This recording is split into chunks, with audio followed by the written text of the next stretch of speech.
हाम्रो लागि भन्दा पनि हामीभन्दा पहिला जतिले पनि खेल्नु भएको थियो उहाँहरूको यो जुन सपना थियो होइन, उहाँहरू पनि आज यो सब हेरेर आँखामा चाहिँ आँसु चाहिँ पक्कै पनि होला, खुसीको आँसु चाहिँ। किनभने उहाँहरूको जुन एउटा पहिलो स्टेपदेखि यहाँसम्म नेपाल क्रिकेट जहाँ आइपुगेको छ आजको दिनमा, आई गेस सबैको सपना साकार भएको छ जस्तो लाग्छ। र अब यसलाई चाहिँ अगाडि आगामी दिनहरूमा मोमेन्टमलाई लिएर जाँदै अब यसलाई क्यारी गरेर आउने जेनेरेसनको हातमा पनि जुन नेपाल क्रिकेट हुनेछ त्यसले चाहिँ अझै राम्रो उपलब्धि पाओस् भन्ने चाहिँ म चाहिँ कामना गर्छु।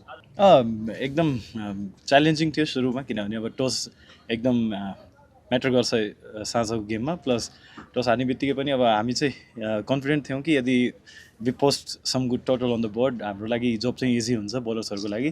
बिकज साँझको टाइममा चाहिँ स्पेसली सेकेन्ड इनिङमा बोलिङ गर्न त्यति सजिलो छैन। एन्ड स्पेसली फर्स्ट टाइम हामी अन्डर द लाइट्स खेलिरहेको हुनाले पनि अब ड्यू कतिको हुनसक्छ भन्ने पनि कुनै धेरै आइडिया चाहिँ थिएन। तर पनि the way we got start, अनि गप्टिल अनि लोकेश अनि त्यसपछि शुभम नारायण जो पनि अब बसिर जो पनि ब्याटिङ गर्न गइरहेको थियो, सबैजनाले चाहिँ आफ्नो च्यालेन्जेसहरूलाई चाहिँ एक्सेप्ट गरेर त्यो एक्जिक्युट चाहिँ जुन गर्नुपर्ने थियो प्लान्सहरू त्यो सबै एक्जिक्युट गरेर we posted a good total on the board. Plus अब बोलिङमा चाहिँ very happy the way we played as a unit. किनभने अब सबैलाई बाहिरबाट हेर्दा चाहिँ अब लाग्छ होला पावर प्लेमा हामी यताउता भइरहेको थियो, तर द्याट वाज द गेम। अब किनभने बोलिङ गर्न एकदम गाह्रो थियो सुरुको फेजमा, तर पनि the way we actually came back it was amazing to see. आजको ब्याटिङको बारेमा अलिकति स्पेसली अब आज लुकेशले भयो, यो चाहिँ एनपिएलको हिस्ट्रीमै सबैभन्दा बढी रन चाहिँ एउटा टिमले बनाएको छ। योभन्दा अगाडि पनि विराट कोहलीले नै बनाएको थियो, तपाईँले चेन्ज गर्नुभएको 1993 होइन।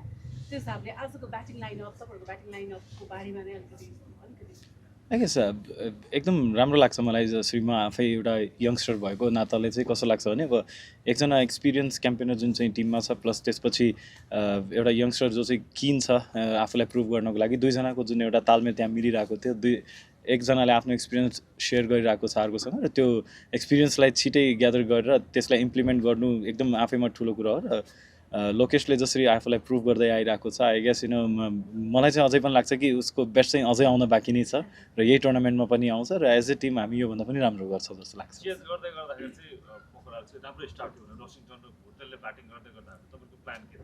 सिम्पल थियो, किनभने अब थाहा थियो कि पावर प्लेसम्म चाहिँ आई वाज जस्ट ह्याप्पी कि जे भइरहेको थियो। किनभने you can not do much about that because they were playing really well. उहाँहरूले स्टार्ट एकदम राम्रो पाउनु भएको थियो, तर अन द सेम टाइम तपाईँहरूले चाहिँ कुल हेड राखेर नै आफूले सोच्नुपर्ने हुन्छ कि अब if we were batting on उहाँहरूको ठाउँमा हामी हुने भए पनि त्यही स्टार्ट नै हुन्थ्यो हाम्रो लागि पनि।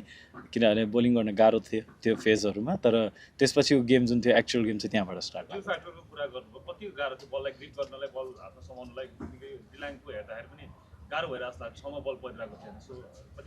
मेरो एक्सपिरियन्समा मैले आजसम्म जहाँ पनि खेलेको छु त्यसमा चाहिँ सबभन्दा बेसी ड्यू नै आज नेपालमै देखेँ थिएँ मैले। तपाईँको ओभर चाहिँ टर्निङ पोइन्ट भयो जस्तो लाग्छ दुई चाहिँ विकेट 3 रन होइन, त्यसपछि चाहिँ अलिकति चाहिँ कमब्याक विराटको कमब्याक जस्तै एक किसिमको छक्का चौकाको एउटा वर्षा जस्तो भइरहेको थियो। हजुरको त्यो एउटा चाहिँ ओभर चाहिँ टर्निङ पोइन्ट भयो जस्तो लाग्छ। I'm here to help the team जुन वेमा हुन्छ। अब मभन्दा अगाडि शुभमले त्यो विकेट निकाल्नु, आई गेस रसको त्यो विकेट निकाल्नु, त्यसले ब्रेक थ्रुले नै अब सबैको लागि सजिलो बनाइदियो। प्लस मेरो जुन अब रोल छ टिमभित्र, अब गएर सकेसम्म अब टिमको सिचुएसनको डिमान्ड के छ त्यो अनुसारले नै अगाडि बढ्छु। र ह्याप्पी कि त्यो 2 विकेट चाहिँ त्यो ओभरमा आएर त्यसपछि हामीले मोमेन्टम सिफ्ट गर्न पायौँ। एकदम राम्रो सुरुवात गर्नुभएको, कन्सिस्टेन्सी चाहिँ एकदम चाहिन्छ T20 फर्मेटमा। लास्ट सिजन तपाईँहरूको राम्रो प्रदर्शन थियो, तर कुनै म्याचहरू सुपर ओभर गएर पनि हार्नु भयो, त्यस्तो भएको थियो। तर यो पालि हेर्दाखेरि टिमको युनिटी हेर्दाखेरि फरेन प्लेयरसँग सेलिब्रेसनहरू हेर्दाखेरि पनि एकदमै राम्रो देखिरहेको छ कि युनिटी। सो कस्तो महसुस भइरहेको छ एज अ टिम चाहिँ यो पालि चाहिँ प्लेअफ पुगेर अथवा फाइनलले जित्ने खालको टिमको माहौल कस्तो? फर्स्ट थिङ त ग्ल्याड कि जुन टिमसँग सुपर ओभर खेलेको थियौँ उहाँहरूसँग आज जित्न पुग्यौँ राम्ररी कम्प्रिहेन्सिभली। तर अब आउने आज पनि केही मिस्टेक्सहरू भएको छ, तर त्यसलाई चाहिँ अब आउने दिनहरूमा चाहिँ सुधारेर आगामी दिनमा प्रदर्शन गरेर अब अफकोर्स अब सबै टिमहरू चाहिँ यहाँ चाहिँ ट्रफी जित्नको लागि हुनुहुन्छ। So will definitely give our heart and soul to win this trophy. No worries.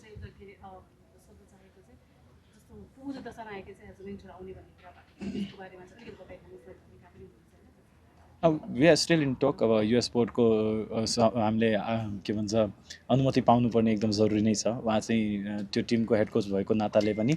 So we just waiting. अब फाइनल कन्फर्मेसन आएपछि चाहिँ अब त्यसमा हामी अगाडि बढ्नेछौँ। फाइनल क्वेसन चाहिँ यो भाइब्सको बारेमा अलिकति बताइदिनुहोस् न। धेरै पटक खेल्नु भएको छ होइन, तर यो for the first time under the floodlight हामी खेल्नु भएको छ होइन। बाहिर त धेरैचोटि खेल्नुभएको तर आफ्नै टिम ग्राउन्डमा यो खेल्दाखेरिको भाइब्स र फिलिङ्स अलिकति सेयर गर्नु। मैले अघि नै प्रेस कन्फरेन्स हाम्रो पोस्ट म्याच प्रेजेन्टेसनमा पनि भनेको थिएँ, हाम्रो लागि भन्दा पनि हामीभन्दा पहिला जतिले पनि खेल्नु भएको थियो उहाँहरूको यो जुन सपना थियो होइन, उहाँहरू पनि आज यो सब हेरेर आँखामा चाहिँ आँसु चाहिँ पक्कै पनि होला, खुसीको आँसु चाहिँ, किनभने उहाँहरूको जुन एउटा पहिलो स्टेपदेखि यहाँसम्म नेपाल क्रिकेट जहाँ आइपुगेको छ आजको दिनमा, आई गेस सबैको सपना साकार भएको छ जस्तो लाग्छ। र अब यसलाई चाहिँ अगाडि आगामी दिनहरूमा मोमेन्टमलाई लिएर जाँदै अब यसलाई क्यारी गरेर आउने जेनेरेसनको हातमा पनि जुन नेपाल क्रिकेट हुनेछ त्यसले चाहिँ अझै राम्रो उपलब्धि पाओस् भन्ने चाहिँ म चाहिँ कामना गर्छु। आज जेम्स निसमको विकेट चाहिँ कति स्पेसल थियो, जुन टर्निङ पोइन्ट पनि हुनसक्छ त्यो खेलको? हजुर, अब अभियसली अब लेफ्ट आर्म ब्याटर्स प्लस अब म चाहिँ सर्ट ह्यान्डबाट बल फालिरहेको थिएँ अनि च्यालेन्ज थियो, तर पनि अब एज ए लिडर अब तपाईँले चाहिँ टिमको मेन एक्सपिरियन्स बलर भएको नाताले चाहिँ त्यो लिनु पनि पर्छ जस्तो लाग्छ, इनिसिएट लिनुपर्छ र त्यो लिए। अब लक्कीली विकेट पनि पायो, अब विकेट पाएपछि अब अफकोर्स मोमेन्टम चाहिँ सिफ्ट हुन्छ, सो त्यसले चाहिँ टिमलाई एकदम हेल्प गर्यो जस्तो लाग्छ र साथै त्यसपछि आउने जति पनि बलर्सहरू हुनुहुन्थ्यो उहाँहरूले पनि एकदम राम्रो खेल्नु। डुप्लेसिस आइपुग्नु भएको छैन, उहाँ आउँदै हुन्छ, उहाँ आइसकेपछि टिम अझ कतिसम्म बलियो हुन्छ?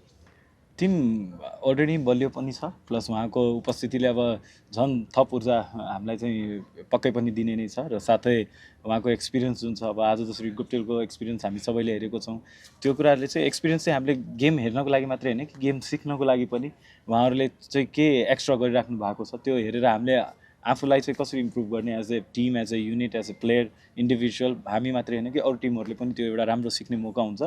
यद्यपि सर्ट टाइमको लागि उहाँ चाहिँ आउँदैन हुन्छ, तर there is a lot of things to learn from him for all of us. Thank you thank you. So much. Thank you.